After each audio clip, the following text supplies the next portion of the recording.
24 जून 2025 को गुरुग्राम पुलिस के sector 37 police station में एक इन्फॉर्मेशन मिली थी कि एक युवक एक्सीडेंट की में लगी चोटों के कारण और उसकी डेथ हो गई है, जिसके ऊपर गुरुग्राम पुलिस के द्वारा जो डिजीज पर्सन था उसका प्राप्त किया गया हॉस्पिटल से, उसकी बॉडी को मोर्चरी में शिफ्ट करवाया गया।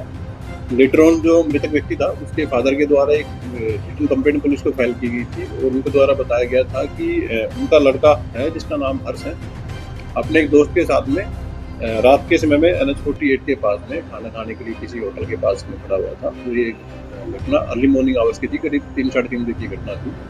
तो वो दो नौजवान युवक वहाँ खाना खाने के लिए खड़े हुए थे, तो कोई स्कोडा कार चालक आया जिसने कि अपनी कार को बड़ी स्पीड से चलाते हुए और बिल्कुल नेग्लिजेंसी से चलाते हुए दो लड़कों में टक्कर मार दी, जिसकी टक्कर के कारण लगी चोटें से उसके लड़के हर्ष की मृत्यु हो गई थी। इसमें गुरुग्राम पुलिस के द्वारा एक्सीडेंट से संबंधित जो सेक्शंस थी उसमें FIR रजिस्टर की गई थी।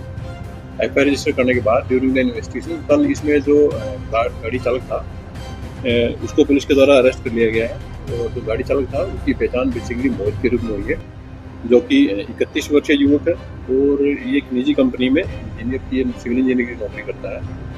ड्यूरिंग द इंटरोगेशन एक्यूज ने बताया है कि वो घटना की रात में अपने काम से और उसका जो रिहायशी है वो सेक्टर 14 में एक PG में रहता है, अपने काम करके वो अपने PG जा रहा था। इसी दौरान उसको कोई नींद की झपकी बीच में आई, जिसकी वजह से उसकी गाड़ी उसकी टकरा गई। पुलिस के द्वारा एक्यूज को एज पर रूल्स अरेस्ट कर लिया गया। जो गाड़ी उसके द्वारा घटना में यूज की गई थी तो पुलिस के द्वारा इसमें रिकवर कर ली गई।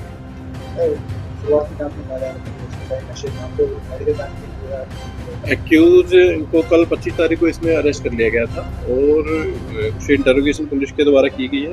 उसके द्वारा बताया गया है कि एक निजी कंपनी में एज सिविल इंजीनियर काम करता है और घटना के दिन वो अपना PG में लौट रहा था, तो PG में लौटते समय उससे नींद के दौरान ये घटना हुई है, जिसके ऊपर पुलिस के द्वारा फर्दर लीगल जो भी इन्वेस्टिगेशन है इसमें की जा रही है। देखिए मृतक बेसिकली गुड़गांव का रहने वाला था और इसकी पहचान हर्ष के रूप में हुई थी, जो कि ओम नगर गुरुग्राम का ये रेजिडेंट था। इसके साथ एक अन्य व्यक्ति था जिसकी स्टेटमेंट पुलिस के द्वारा इसमें रिकॉर्ड की जाए। अभी तक की इन्वेस्टिगेशन में ऐसा कुछ फैक्ट सामने नहीं आए। केस की इन्वेस्टिगेशन अभी की जा रही है, जैसे जैसे फैक्ट इन्वेस्टिगेशन में सामने आएगी उसके अकॉर्डिंग फर्दर पुलिस अपनी इन्वेस्टिगेशन में जारी करेगी। ये जो गाड़ी थी ये फिलहाल उसका रिकॉर्ड पुलिस के द्वारा लिया गया है और ये बेसिकली एक स्कोडा गाड़ी थी जिसका कि रिकॉर्ड अथॉरिटी से पुलिस के द्वारा भी फिलहाल वेरीफाई किया जा रहा है।